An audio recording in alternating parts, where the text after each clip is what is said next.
जोहार, हैप्पी सरहूल।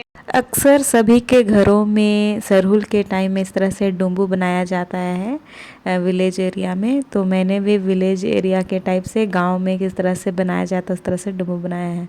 तो आइए स्टार्ट करते हैं डुम्बू बनाने का तरीका को। तो इस तरह से आग जला लेना है और हमें 2 गिलास पानी डालना है और थोड़ा सा नमक और इस तरह से 1 बड़ा चम्मच चीनी, और इसको अच्छे तरीके से आग जला के इसको अच्छे तरीके से उबाल आने देना है। तो अच्छे से उबाल आ जाने के बाद हमें इस तरह से चावल का आटा लेना है। तो ये कल ही मेरी मम्मी ये चावल का आटा को कुटवा के लाई थी। तो इसको इस तरह से डालना है, हल्का हल्का डाल के इस तरह से चलाते जाना है और इसमें कोई लम्स ना रहे, और साथ ही साथ इसको अच्छे तरीके से चावल का आटा डालते जाना है और इस तरह से डो बना लेना है। फिर आपका डो अच्छे तरीके से बन जाएगा, इसमें एक भी पानी नहीं रहेगा। इस तरह से देखिए पूरी तरीके से डो बन गया है। देखिए चलाने में जब आपको दिक्कत होने लग जाए तो इस तरह से उतार लीजिए और इस तरह से ये बन गया है।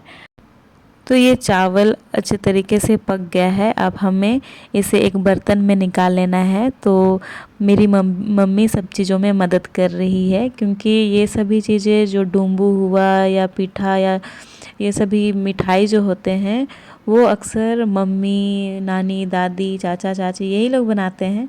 पर आज मैं ट्राई कर रही हूँ कि किस तरह से बनेगा, और इसी तरह से आप भी बनाइएगा तो आपका भी डुम्बू बहुत ही अच्छा बनेगा। तो इस तरह से सभी को निकाल लेना है, जितने भी चावल के आटे हैं इस तरह से पक गए हैं उसको।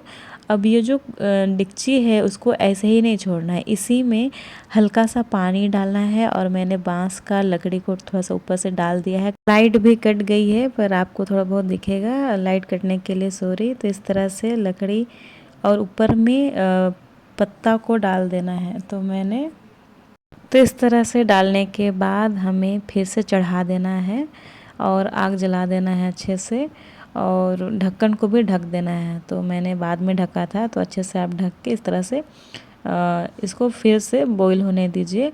और तब तक आप इधर जो आटा है उसको अच्छे तरीके से गूंद लीजिए। तो हल्का सा सूखा आटा डालना है, चावल का आटा को ही, और उसको अच्छे तरीके से डो बना लेना है। तो इस तरह से आटा का डो बनाइए, गुड़ आप लीजिए, और उसके बाद इस तरह से आपको छोटा छोटा गोल करके इस तरह से आपको अपने हिसाब से राउंड शेप में आपको गोल बना लेना है।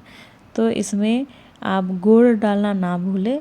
तो इस तरह से आप अपने हिसाब से, जिस तरह से रोटी के लिए जो आप लोई लेते हैं उस तरह से ही आपको लेना है। उसके बाद बीच में इस तरह से आपको गड्ढा करना है और उसमें थोड़ा सा गुड़ डाल देना है।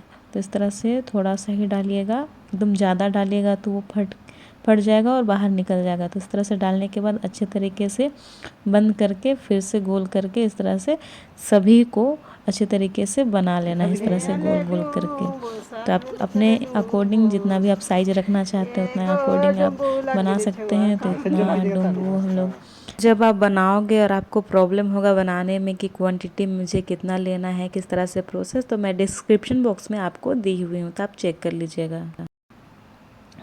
इधर आग जल रहा है और ये पूरी तरीके से बनने डालने के लिए तैयार हो गया है। तो अब हम इसमें जो डुम्बू हमने गोल करके रखा था उसको अब डाल देंगे।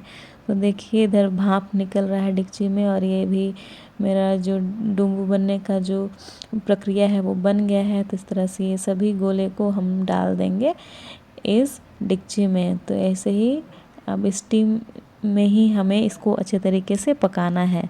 तो एटलीस्ट 15 से 20 मिनट तक हमें इस तरह से डालने के बाद, सभी डुम्बू के जो गोले हैं उसको डालने के बाद हमें 15 से 20 मिनट तक ऐसे ही स्टीम में आग जला के, हेवी आप आग अपने अकॉर्डिंग जला सकते हैं। तो मैंने मीडियम थोड़ा सा और आग जलाने के बाद इस तरह से पकने के लिए छोड़ दिया ढक्कन ढक के।